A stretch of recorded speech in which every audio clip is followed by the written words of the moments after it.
All right, we should be live on Facebook. I hope we are. Hello, everybody. Thank you all for joining us today. My name is Hannah. I am with Ingenuity Cleveland, and I am just going to start today off by saying a big thank you to everyone who is tuning in via Facebook Live. And of course, a huge thank you to our panelists today for giving us their time and energy. We know many of you are very busy, and we so appreciate you joining us this afternoon, and we are excited to dive in.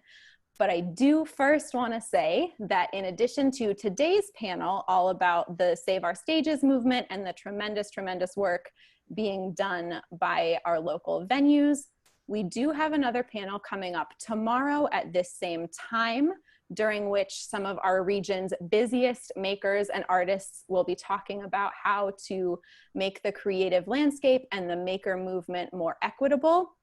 We are really excited for that conversation. It's going to be really educational and energizing, so we do hope that you will tune in for that as well.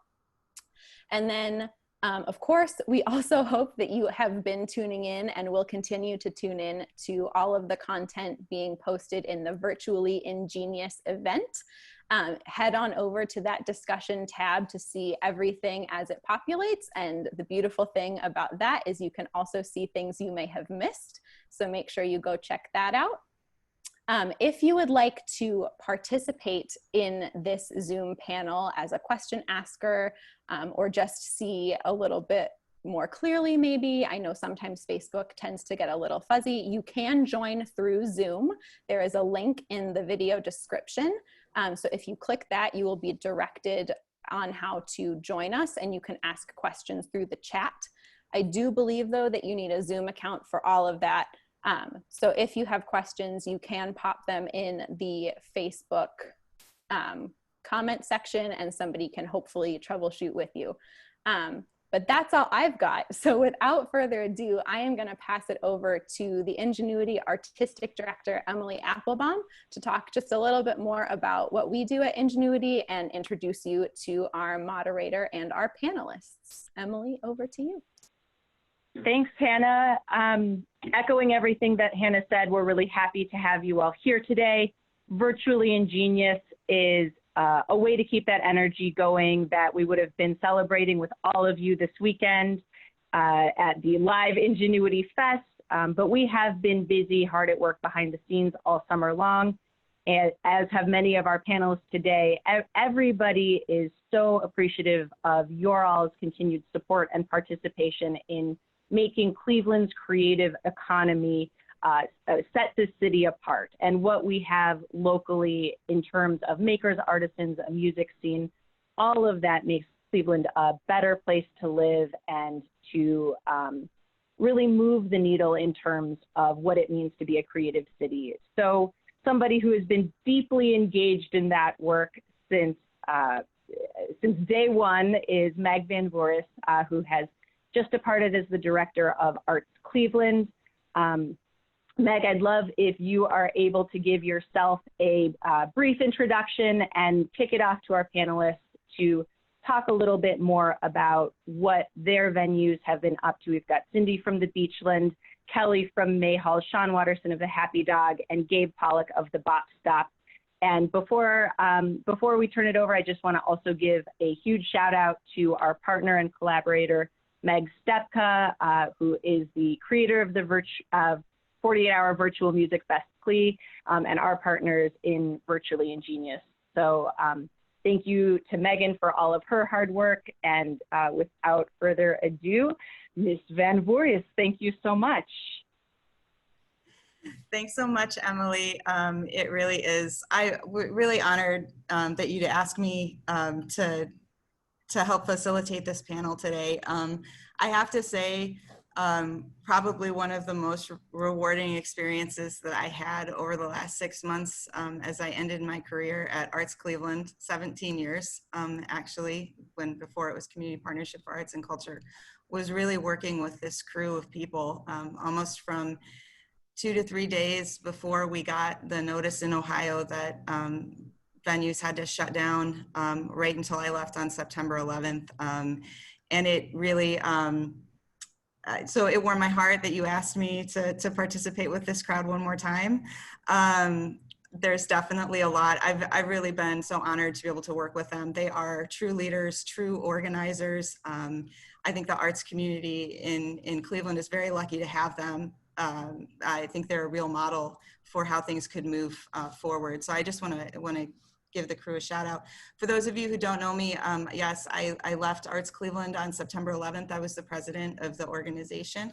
Arts Cleveland is a service organization for arts and culture, carrying out advocacy functions, research, and providing direct service and convening functions, et cetera, to the field. I left it in the very, very capable hands of my colleague, Valerie Schumacher, as acting managing director. She too has been with that organization for a really long time, and you know that it's in good hands. I left it to go, or to come out here to the West Coast, to serve as the new cultural and creative economy manager for the city of Sacramento, and assist the mayor on executing, and the arts community here on executing on their new plan. So again, thank you for inviting me to be here.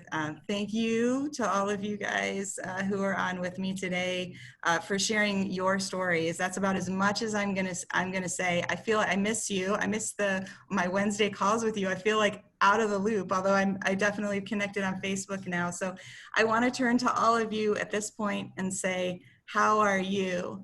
How are you individually? And how are your businesses right now? Give me the update. Gabe, you want to start? Sure, I can start. So thank you. Good to see you. So yeah, my story is going to be pretty similar, I think, to the rest of the venues here, but our last show was on March 12th, and we still aren't having live audiences in the club. We're trying to get creative with how to present music and support artists, so we do have a lot of live streamed concerts going on, and we are also presenting some outdoor concerts, both with very limited capacities. Outdoors, we can have 38 people spread out among 15 seating areas. And of course, those permits are going to expire at the end of this month, or at the end of October. So just trying to take advantage of the good weather while we can.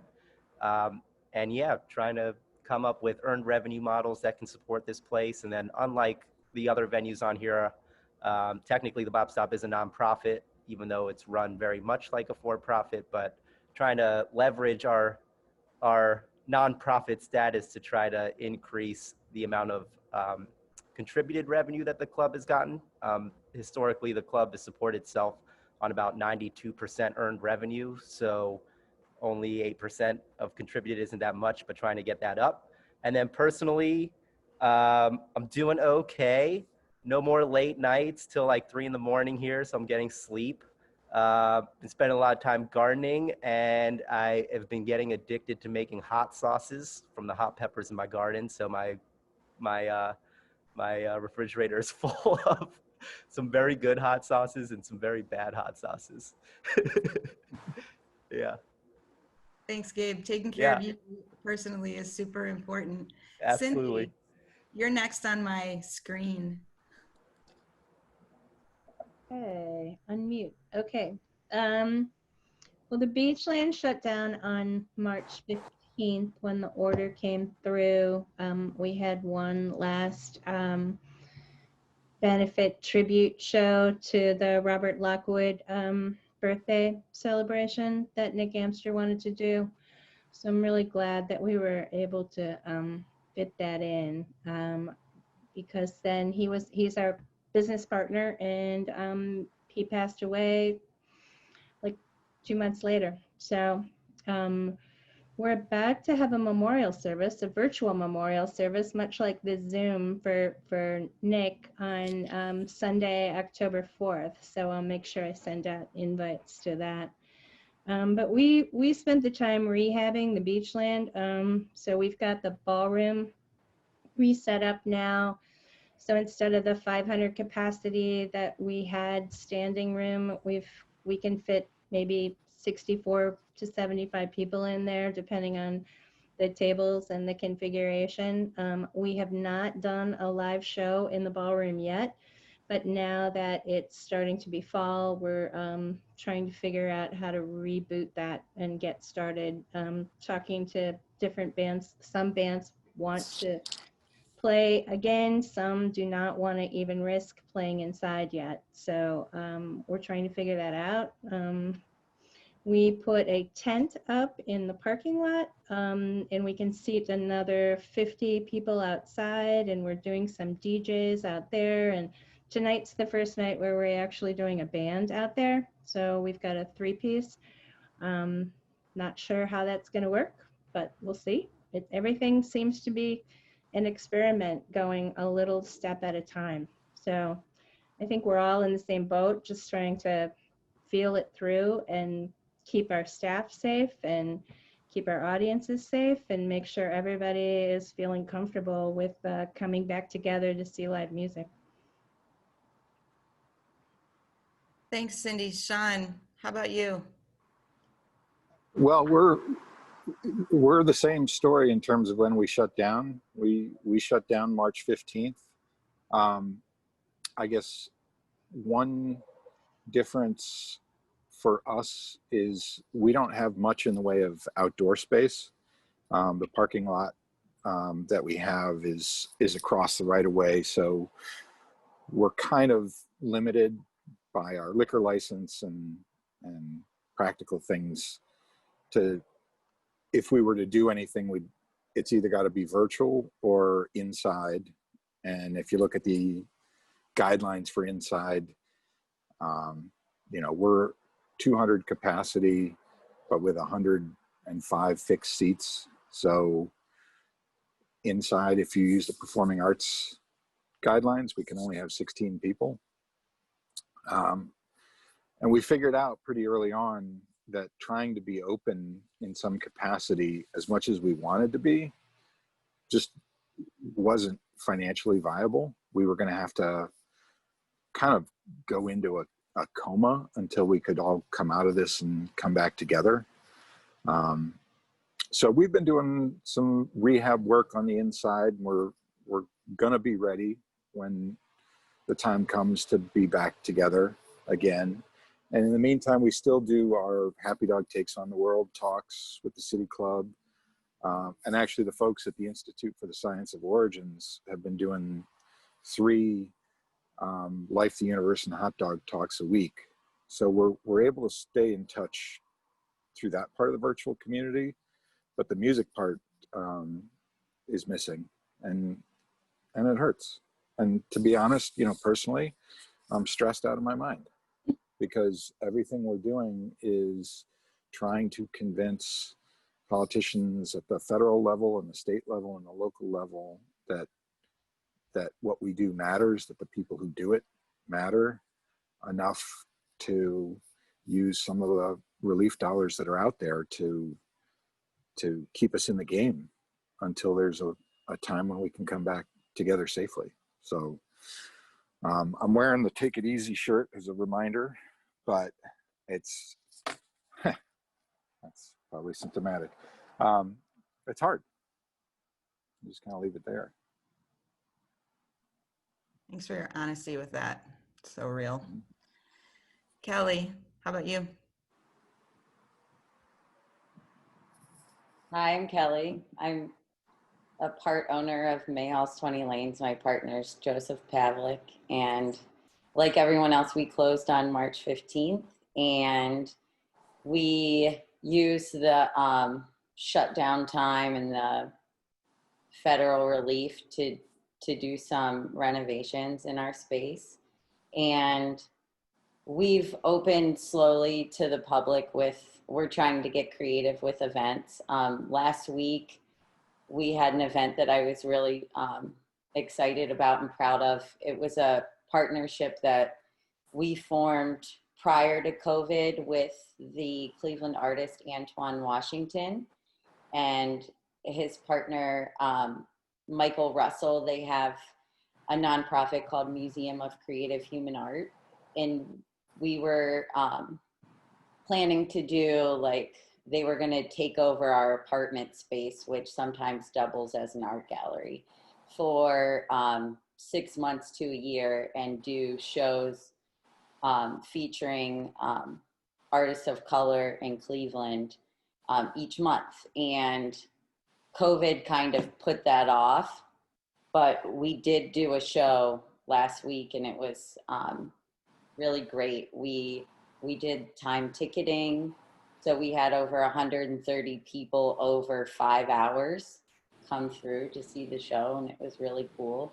And then we've done some food and drink pop-ups, and this weekend we have Cleveland Biscuit Heads is coming for a brunch, and DJ Red Eye, Brittany Benton, is going to DJ, and then Muamin Collective is going to perform.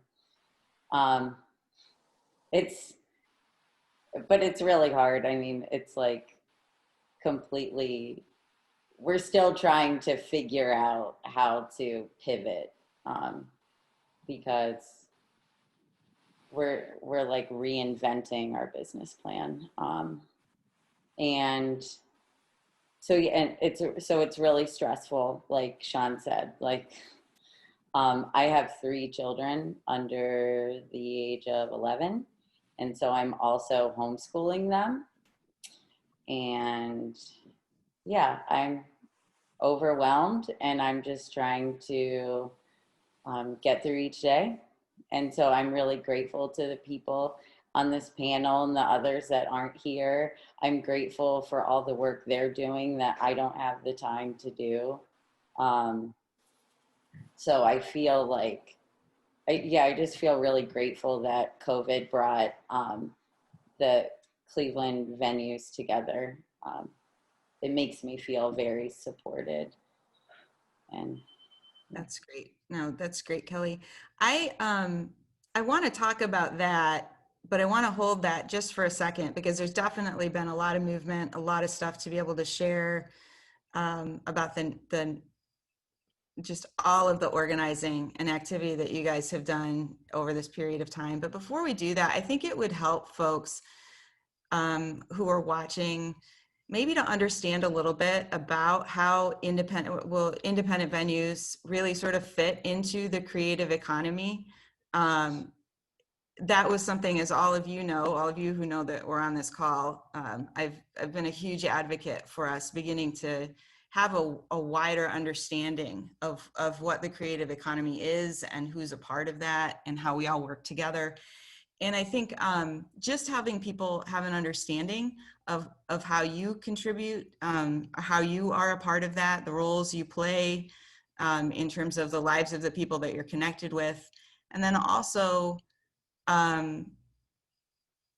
really kind of thinking about the unique aspects of the business model. I mean, that sort of gets us here, because I think understanding that probably will then hopefully, move us to a place of like why action is really so important. So does anybody want to start to kind of weigh in a little bit on that, just the role of independent venues in our creative sector and, nationally in Cleveland? Sure. I mean, I'd be happy to jump in. If you look at the clubs on this call, you see that they're all anchors in the neighborhoods that they're in. They're economic anchors and they're cultural anchors. When you think about these independent venues that are putting on shows, 300 shows a year, bringing people to the neighborhoods to spend in the restaurants, to look at buying houses near the clubs. And then you look at the employment side of it, that, the number of musicians and artists who work in our clubs, you really begin to see how vital the clubs are to the ecosystem. I mean, you look at the Waterloo Arts District, the Beachland is at the heart of that, drawing, Cindy will know her numbers better than I would, but 85,000 people a year. There's been a lot of public investment in the streetscape in Waterloo, and that's dependent on somebody like Cindy doing what she does sitting outside of what is traditionally viewed as the arts and culture sector. And, you know, I'll let others talk, but it's not a real profitable business model. It's something people do because they're really passionate about the community and about the music. But that should be, that's a start. I'll turn it over to others to. Yeah, I mean, I was, just for further explanation on that, you know, I was part of the first 10,000 small business pilot that Tri-C was doing in Cleveland, which sort of helped put structure to your business model. And there are categories of businesses. So I was really interested to learn that an average for performing arts profit is 1%. Like that's basically what you can expect to make in a venue when you own a venue and you're putting on live performance. So that sort of fits with our business model. I mean, we're basically nonprofits without being nonprofits. So you have to really juggle to keep things alive. And when we were hit with, you know, the admission tax struggle about 10 years ago, you know, that included also the comedy clubs because they're anchoring as well. So all of us are really like small businesses that should be nonprofits, which is the struggle that Sean and I and Gabe and Kelly and everybody who's been in this little group keep going back to. Like, how do we get that message out there to the public, that, which is what gives us stress. And I think when we did a survey earlier in the year when I was still with Arts Cleveland, and we looked at where, you know, the vast majority of the resources were coming from to do this. And it was, you know, first alcohol, right? Like, I mean, that's the, you know, bar sales, tickets representing only a very small portion of the overall revenue that was getting generated. And yet, I mean, again, it's, the return you guys were able to generate in terms of the number of bands. I think it was over like 5,000 in 2019 bands that played, you know, over 20,000 musicians, like so many shows. Like, it was really the activity that you're able to drive really, really significant. But the reality is that those margins are really, really slim. Anyone else want to kind of weigh in on the how you guys contribute front? I mean, one of the things that I noticed too, when you're speaking about bands and shows, is really the special role that independent venues play in terms of cultivating talent. I wonder if anyone would be willing kind of to talk a little bit about that. I'll try to weigh in on it. I want to note that, so Mahall's is in Lakewood and it's been there since 1924, and music has been an off and on part of its history. But when we bought it in 2012, we converted the billiards hall to a live music space. And we've hosted all kinds of performing arts, comedy, theater, spoken word. But music that's the driver. And we've had lots of like community events. Like, we partner with the high school's Bikes and Bands program. So the high school, every year they have like a high school band, and then they like collect donated bikes that they give to the community. And we have a lot of music that's not for music snobs, or like we get made fun of sometimes because it's like little pop punk bands, like kids performing, but we recognize that it's like kind of cool to be the place where kids can have their first taste of performing to a live audience, and those kids will eventually grow up and hopefully their music will evolve. But yeah, it's been cool to see how, like, at least at Mahall's, how we have all kinds of performances, from the kid that lives down the street from the building performing to like uh, internationally revered musician. I don't know if that answers. Yeah, no, it's true. I mean, I'll speak, you know, my son has played the Brothers Lounge, has played the Beachland because of his connection to the School of Rock. It's really important. I mean, from just a cultivation of what is that next generation gonna really look like. Cindy, do you want to weigh in, or Sean, do you want to weigh in on the talent front at all? Because it's such a strong contribution you guys have had on that front. Well, I mean, Yeah. we started putting bands on stage in 2000 when we bought this old Croatian's hall, and you know, are pretty well known for having launched the Black Keys. I mean, they played their first show in their tavern. There's a documentary in Rolling Stone online about that whole process and getting them going. I just found a YouTube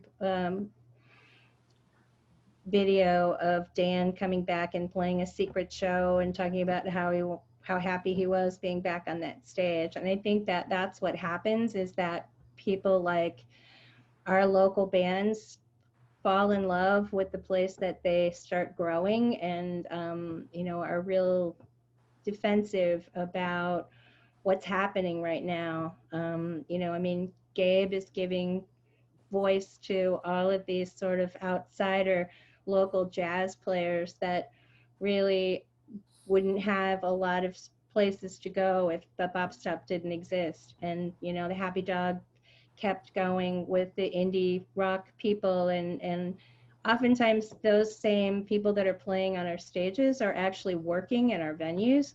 So they start talking to each other, and then bands form, and then new music starts. It's a cultural, innovative hub that we are sort of creating. Well, I'll let Sean tell. Yeah, you know, a lot of times people want to know, you know, who's the act that played your club that then blew up into a big thing. And that's awesome when that happens.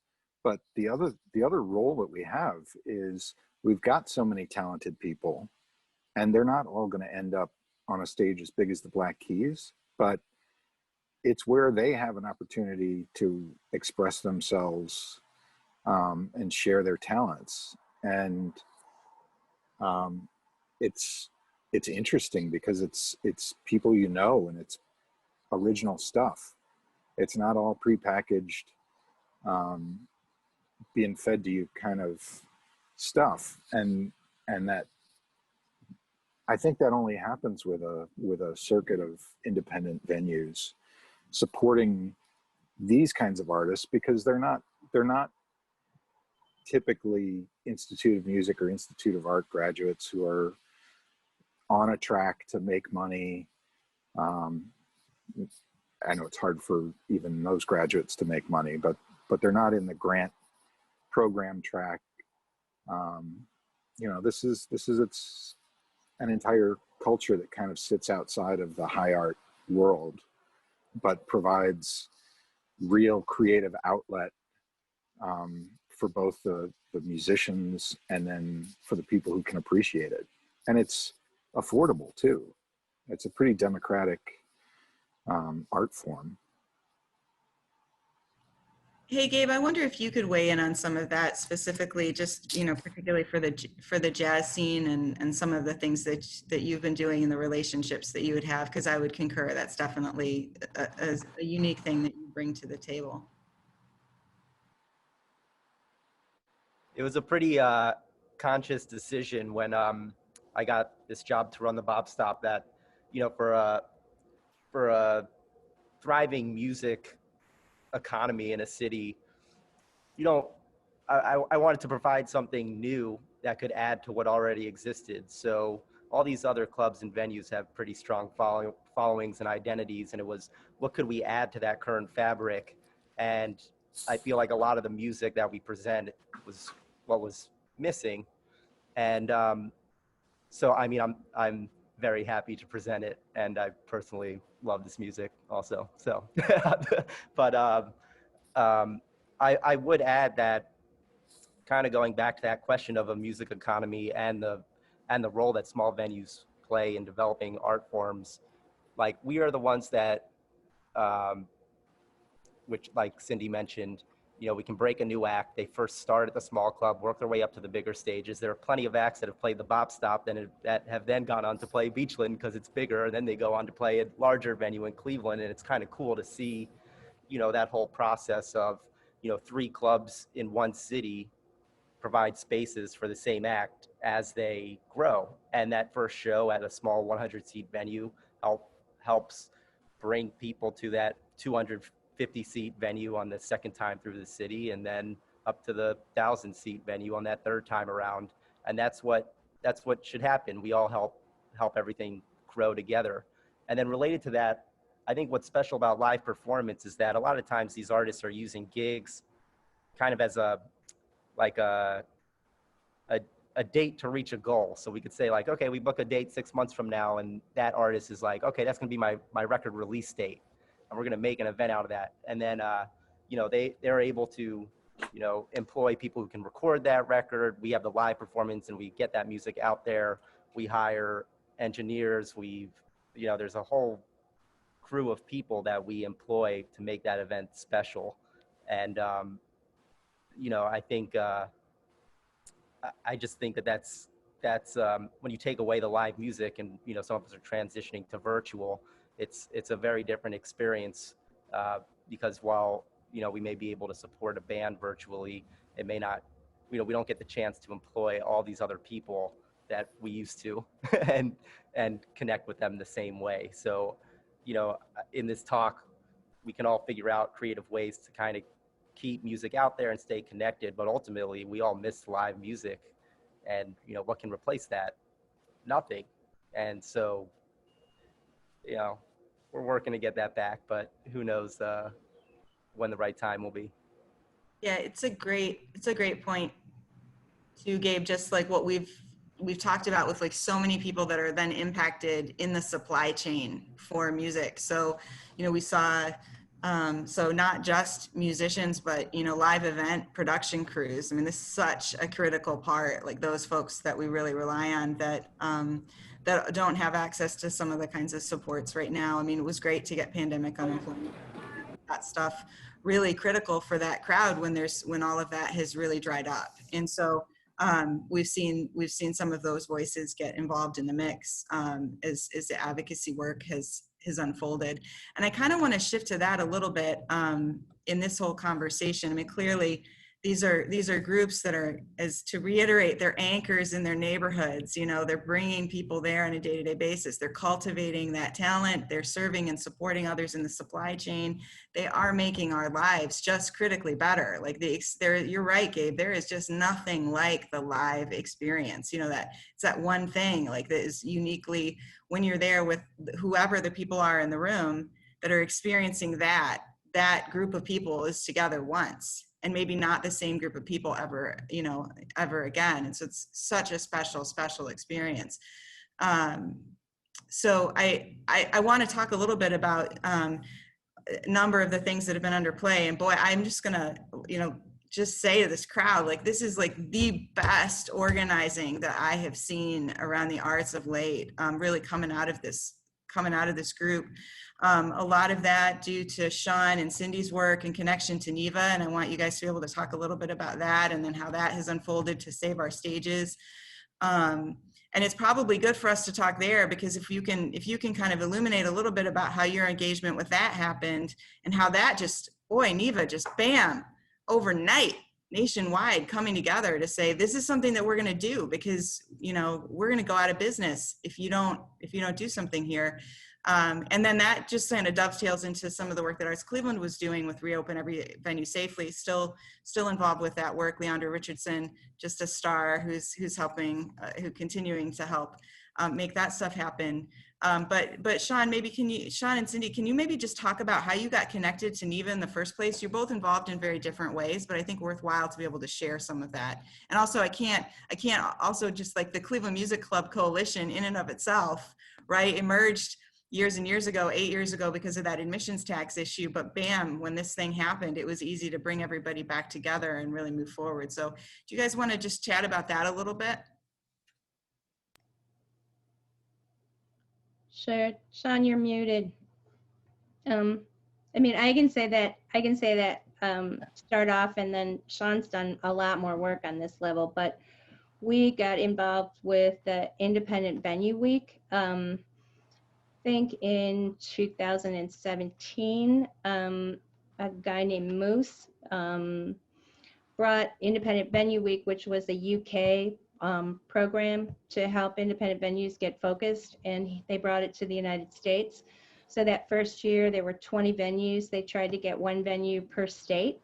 And the Beachland, they called the Beachland, and we joined that. So then the next year, there became more venues. And then when this hit, Independent Venue Week, people tried to put out a Zoom call and try to get everybody to talk to each other. And that's how it went from, I don't know, Sean, it went from like 200 venues to almost 3,000 venues in like 3 months, something like that. Yeah, that was real. I mean, Independent Venue Week was the origins, but like Cindy said, we got I think e-tickets or one of the ticketing agencies donated some money for us to actually become a 501c4 advocacy group. So that's how it became the National Independent Venue Association. But very quickly, like Cindy said, it went from maybe 250 initial charter members. You know, the next week it was at 400. The next week it was at 800. The last I saw was 2,800, but the way it's been growing so quickly, I would not be surprised if we're up over 3,000. And the reason everybody came together is because we're all screwed. You know, not to put too fine a point on it, but, you know, we came together initially trying to figure out how do we apply for PPP loans? How is all of this working? And it was great to be able to share information among the clubs here in Cleveland, but across the country. And then that kind of shifting to what can we do at the federal level? Can we get more targeted assistance? Because the payroll protection program, it was a life preserver, but it wasn't a lifesaver, and it wasn't designed for businesses like ours that were going to be closed. So that's really how this lobbying effort grew. And we've got a lobbying committee with folks representing almost all 50 states. And I'm in the position of kind of being the point person for Ohio. And what's been interesting is the initial push was at the federal level, but concurrently there was a lot of information sharing going on about, hey, what's happening locally? And it was interesting to see Cleveland was actually in a pretty good position because we had come together over that admissions tax fight. Cleveland was one of the cities that was really already well organized. Like Chicago had civil, the Seattle area clubs had formed WANMA, the Washington Area Nightlife and Music Association. So, you know, it's interesting to see, and because of the success we've had at generating interest in the Save Our Stages campaign at the federal level, there's been a lot of focus lately on trying to get assistance at the state and local level because Congress hasn't acted. And that's where NEVA can really help, because finding out what the state of Oregon has done, finding out what the state of Wisconsin is doing currently, finding out that Nashville approved $2 million for independent venues in greater Nashville, is all really helpful information, and helpful to find out, you know, who did you have to talk to? How did you manage to make that work? So it's kept me sane, being able to work on that and have other people to talk to. And it's nice that the Cleveland clubs were kind of already cooperating in that spirit. Yeah, and Sean has dedicated his life to getting Rob Portman signed on to back Save Our Stages and Sherrod Brown. That took so much work, and we got 78,000 emails sent from the state of Ohio. So Sean's being a little humble, but he's been leading the charge on this. Yeah, totally.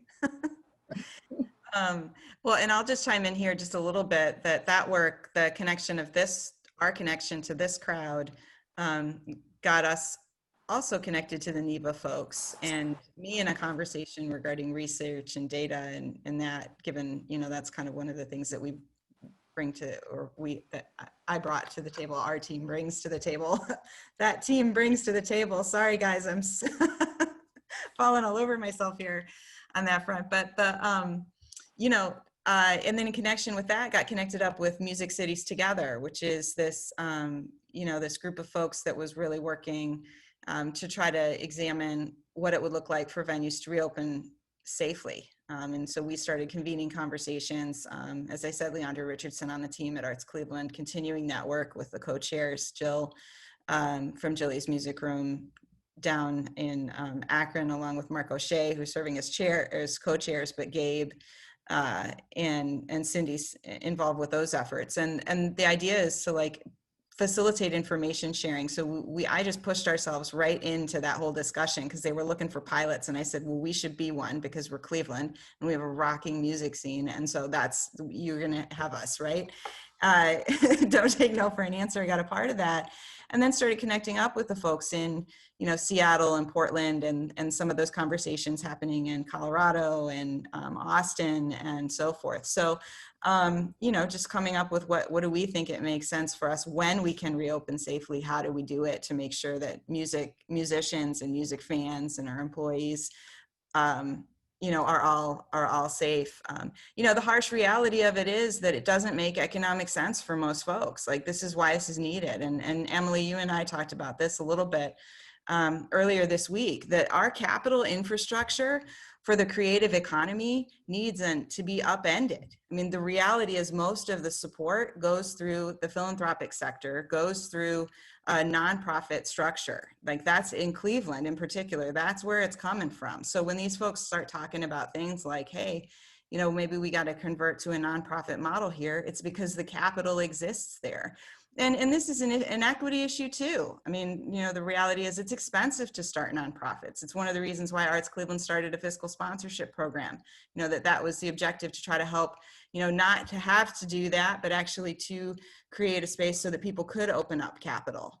And I got to tell you, like, I'll be heading back after this one, Center for Cultural Innovation out here in California that's doing some work nationwide, definitely to watch. You know, it's talking about new economies in relationship to the arts, like really like stepping outside of this economic framework that exists that put the arts in this circumstance to begin with, right? I mean, nobody can, you know, it's the power structure. It's the fact that, you know, we measure things based on GDP, that GDP is really a measure for the 0.01%, you know, who are making a lot of money. And what does it mean to look at a new economic structure that allows for greater ownership amongst many communities? And I think that it wouldn't be surprising that stuff could come potentially from the creative community, and is probably where people need to be looking moving forward. But, you know, how are we looking at that, supporting and individual artists, musicians, supporting nonprofits, supporting for-profits, those folks that are a part of the creative economy. And that really needs to be taken, you know, a harsh look needs to be taken at that, because, you know, they're not operating from the space where it's like, hey, I could last a year, you know, until a vaccine. No one's operating from that.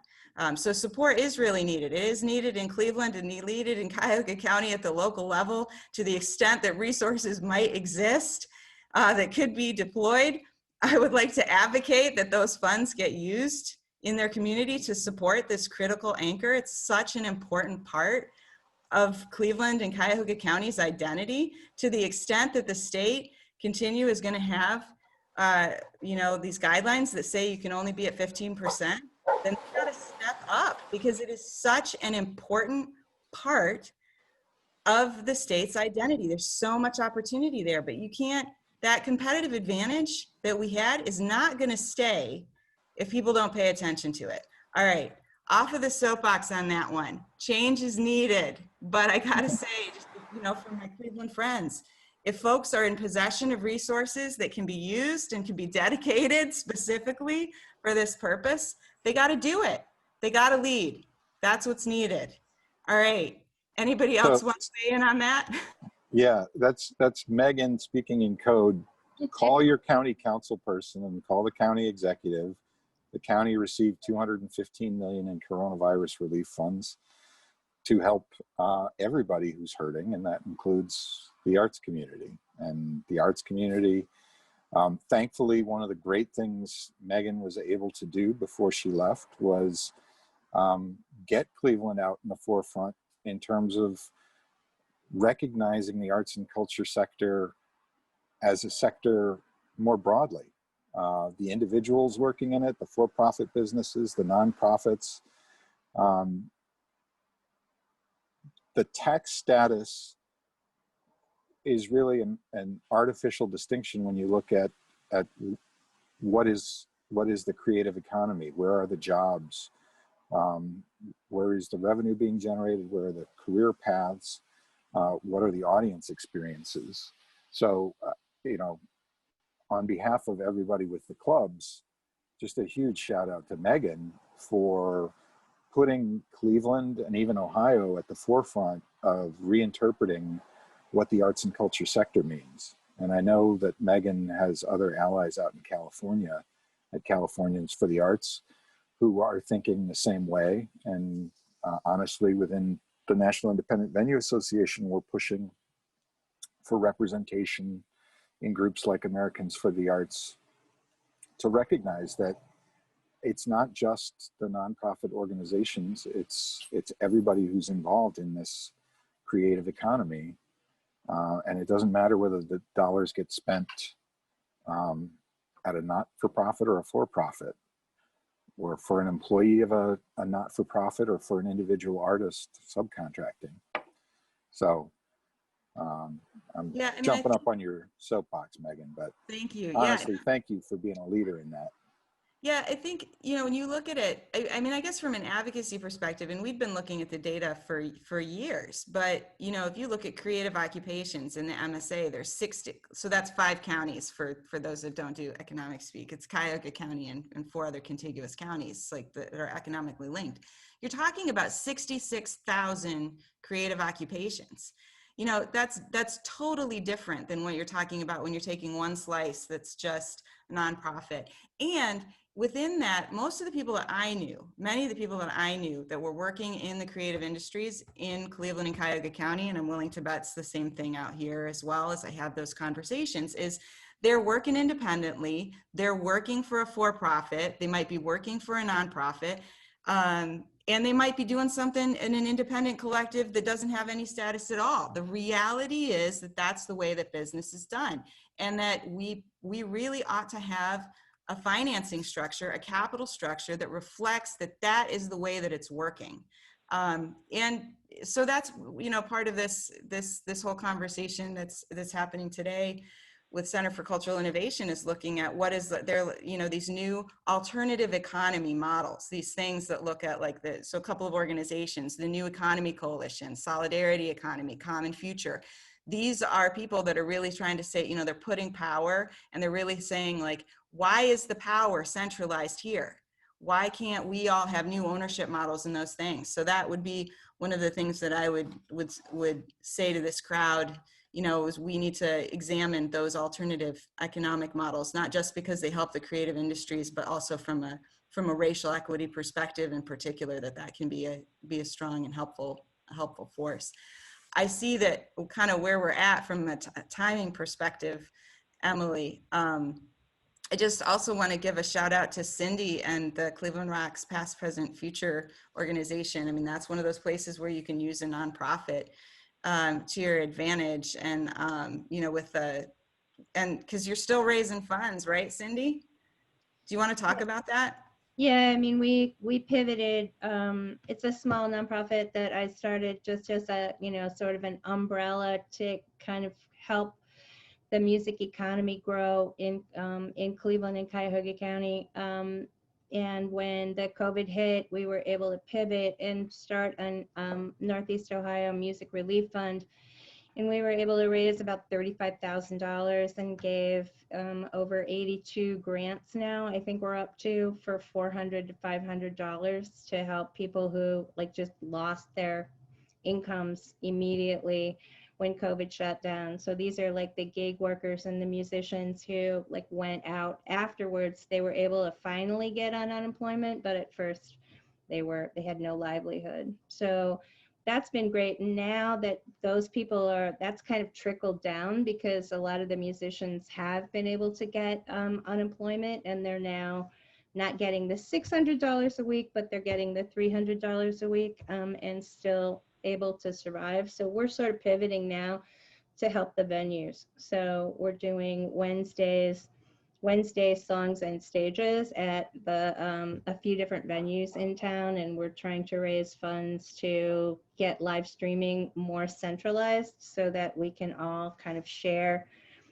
resources and calendar structure and putting money in that. So we're building our website, we're building our base, and trying to now go forward and help the venues. And there is a movie being shown on Monday night that our friend Googie, who did a wonderful documentary called Common Ground in America, and that's going to show at 8 o'clock on Monday, and all the proceeds go to Cleveland Rocks to help the venues in the future. So push that out there. I know it's on the, I know it's been advertised on this stream already. And I just want to ask a final question to be very specific for all of those folks who do work in nonprofits, whether kind of large and institutional or small and scrappy, for those folks who are, as you guys have described so beautifully, it's really a rich soil, it's a tangled web. Somebody works for a nonprofit, but they're a performer on the side, they're an audience member, they're an advocate. What can nonprofits, what can audience members, what can and should we be doing to further this conversation about a unified creative economy? What are some of the ways nonprofits can help their for-profit venue partners? Leave us with a little bit of a sense of next steps. Any of you guys want to weigh in on that? I certainly have my thoughts, but. Well, I just want to say thank you to Ingenuity for supporting the musicians in town, because a lot of what this virtual stream is that, Megan has put together a wonderful collection of musicians that helps get their audiences built up. So thank you for that. Yeah, and I guess I would say, I think we're at a point in, there's the immediate need, which is reaching out to county council and the county executive to say, please take up that request that the arts sector has in front of you, and you'll probably see more about that coming from Arts Cleveland in the coming days, and you'll probably see it from the clubs too. Longer term, I think we're at a point where in Arts Cleveland's history and the newly formed Political Action Committee for the Arts, we're sort of at a transition point combined with Cuyahoga Arts and Culture. And as we hit this transition point, just everyone involved being aware of the need to represent the entirety of the sector. Because people's default settings who've been involved in this are very focused on the nonprofit organization front. And I don't think that's intentional, exclusionary. Obviously, when it comes to dollars, there are concerns. But I just hope as we're moving forward in creating these new institutions to help provide service to the arts and culture sector, that we bring in the individual artists and the for-profit businesses to hear their voices as we set the structure up, so that we're not in a position of always sort of responding to or reacting to the default settings. Yeah, I think I would just say if you center creative people, center people, human beings, not structures, not structures that have been built through a system that we all know has its challenges, like capitalism over these last 400 years that has resulted in huge economic inequality in this country. At the end of the day, that we should not let those structures that were built by people divide creative people who are often working in so many different ways. And if we centered people as being, the thing that binds us and connects us, and we see the power in that creative base, that is the stuff that I think will allow us, if you mobilize that, to create change in a society that says we're unwilling to allow a society that doesn't value creativity, because it is the potential to unlock our economic future and our beings as human beings. So center people, stay connected, and don't let those structures divide you, even though there are parts about the affinity groups like this that are really valuable because the experience is really different. That's my advice to all of you. I think that's so beautifully put, and such a gorgeous note to end on. At the end of the day, that is really what we are all here doing, whether your art is art visually, your art is music, it's all about storytelling and building community. And so we will certainly be working with you all and spreading the information that Sean, Megan, and the whole team here have indicated over coming days, weeks, and months, ways that you can get involved, language to include as you do.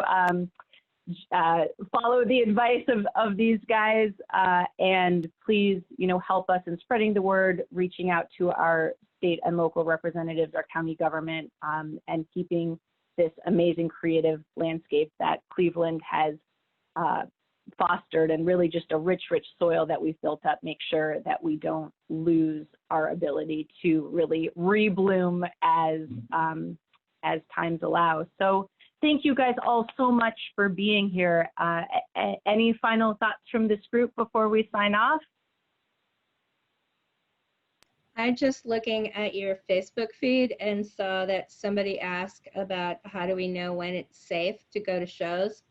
And I just want to respond that, I think all of us are trying to create an environment that's going to be as maximized safe as we possibly can. And it really is an individual choice as to what you feel comfortable about. But I would just encourage you individually to call. We're getting lots of calls and we're explaining very carefully, here's what we're doing, here's what the process is.